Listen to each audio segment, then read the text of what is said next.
Assalamualaikum warahmatullahi wabarakatuh. Perkenalkan, nama saya Nisa Nurikmat Sadia dengan NIM 2000009 dari Program Studi Pendidikan Masyarakat Universitas Pendidikan Indonesia. Pada kesempatan kali ini, saya akan mempresentasikan proposal penelitian saya yang berjudul Peranan Pendidikan Non-Formal terhadap Kualitas Sumber Daya Manusia.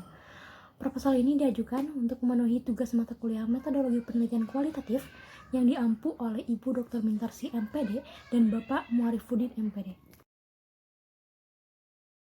Selanjutnya, pada bab 1 pendahuluan ini terdapat latar belakang dari judul penelitian yang saya angkat.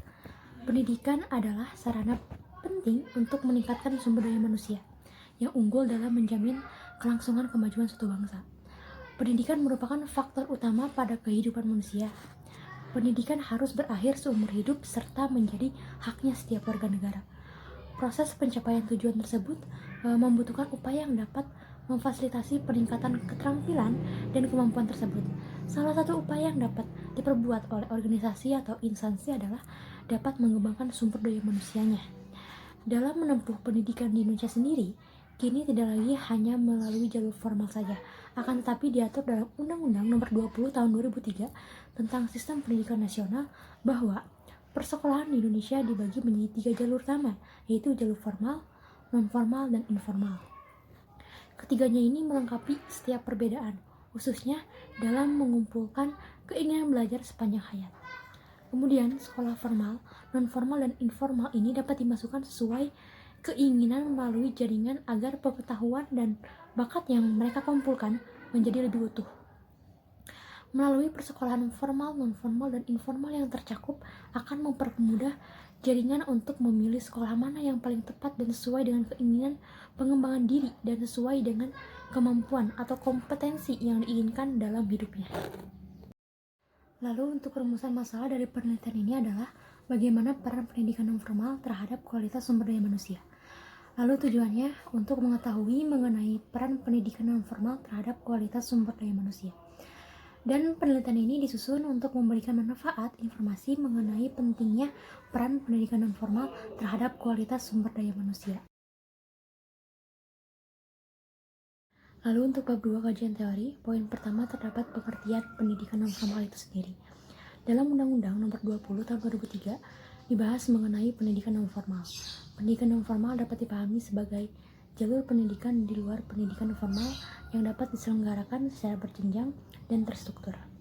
Lalu menurut Philip Hawkins, pendidikan non-formal itu didefinisikan sebagai kegiatan yang lebih luas di luar sistem formal, baik secara tersendiri ataupun ditujukan untuk membantu peserta didik tertentu dalam mencapai tujuan belajarnya. Dan pendidikan non-formal ini merupakan kegiatan pendidikan yang terorganisir, sehingga dapat disimpulkan bahwa pendidikan non-formal ini diartikan sebagai pendidikan yang berlangsung di luar pendidikan formal yang terstruktur dalam pelaksanaannya untuk melengkapi kebutuhan pendidikan peserta didik tertentu serta memberikan akses pengetahuan serta informasi dan pendidikannya yang sangat bermanfaat untuk keluarga, masyarakat, maupun negara.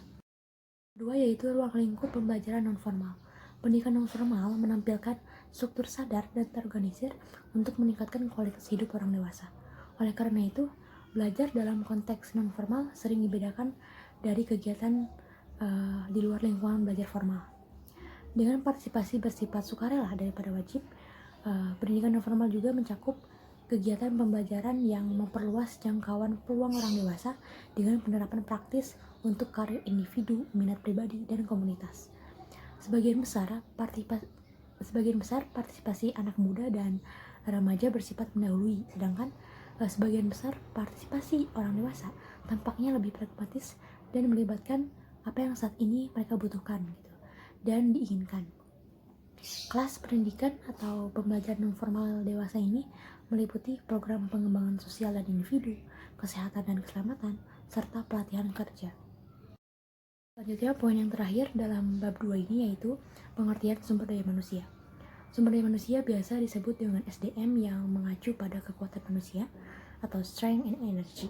Sumber daya dikenal sebagai sumber daya, kemampuan, kekuatan, pengalaman yang dimiliki manusia dan juga dikelola oleh berbagai makhluk hidup, yaitu hewan, tumbuhan.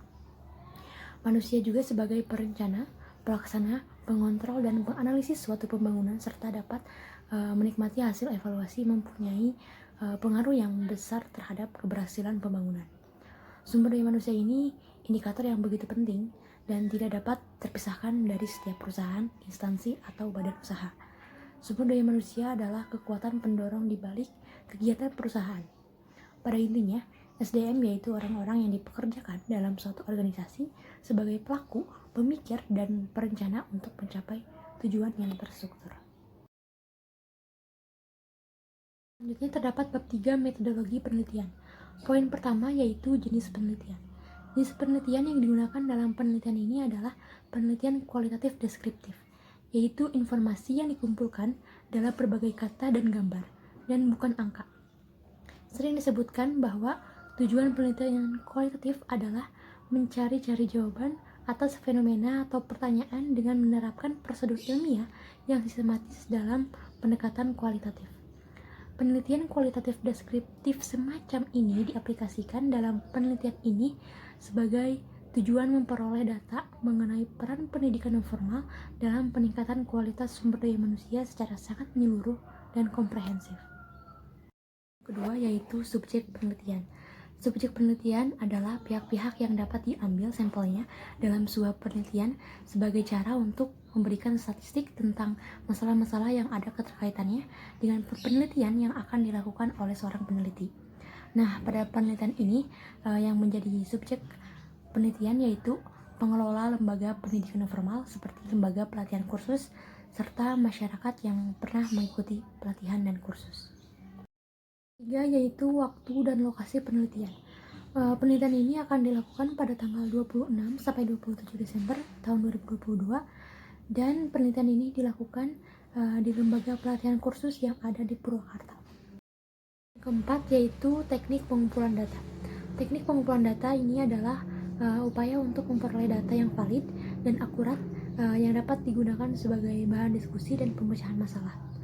Metode pengumpulan data yang digunakan dalam penelitian ini adalah yang pertama, observasi. Pengumpulan data dengan mengamati subjek secara langsung untuk mendapatkan gambaran yang lebih jelas. Yang kedua, studi pustaka. Kegiatan yang ditujukan untuk berbagai teori dan hubungan informasi dengan bahan penelitian. Ini dilakukan dengan mempelajari buku referensi, majalah, dan sumber lainnya. Yang ketiga, wawancara. Dalam metode pengumpulan data melalui wawancara, hal utama yang terletak pada identifikasi atau pemilihan informan kunci yang berperan sebagai sebuah sumber informasi data. Di sini yang menjadi objek penelitian adalah masyarakat yang pernah mengikuti pelatihan dan kursus. Yang keempat yaitu dokumentasi. Studi ini akan merekam semua kegiatan yang berhubungan dengan wawancara untuk mengumpulkan data dengan menggunakan alat seperti kamera dan alat perekam. Melalui media dokumentasi dan catatan fotografis merupakan sumber utama yang penting dalam penelitian ini. Kelima yaitu teknik analisis data. Pada penelitian ini menggunakan teknik analisis data yang didukung oleh analisis kualitatif yang biasanya digunakan oleh setiap peneliti kualitatif. Untuk menyediakan data yang paling penting dan mudah dimengerti yaitu dengan menggunakan model analisis interaktif dari Miles dan Huberman tahun 1992, yaitu yang pertama, tahap reduksi data.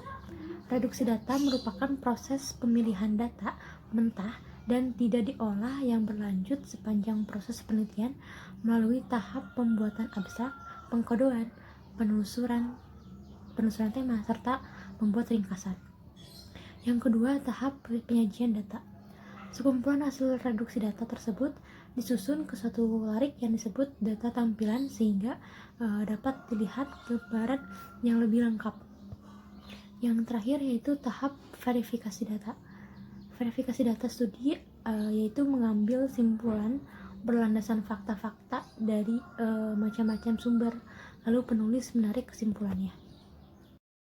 Yang keenam yaitu keabsahan data. Keabsahan data ini dilaksanakan untuk menguji apakah penelitian yang dilakukan melewati keraguan-raguan, dan penelitian ini bersifat sistematis untuk memeriksa fakta-fakta yang telah diperoleh.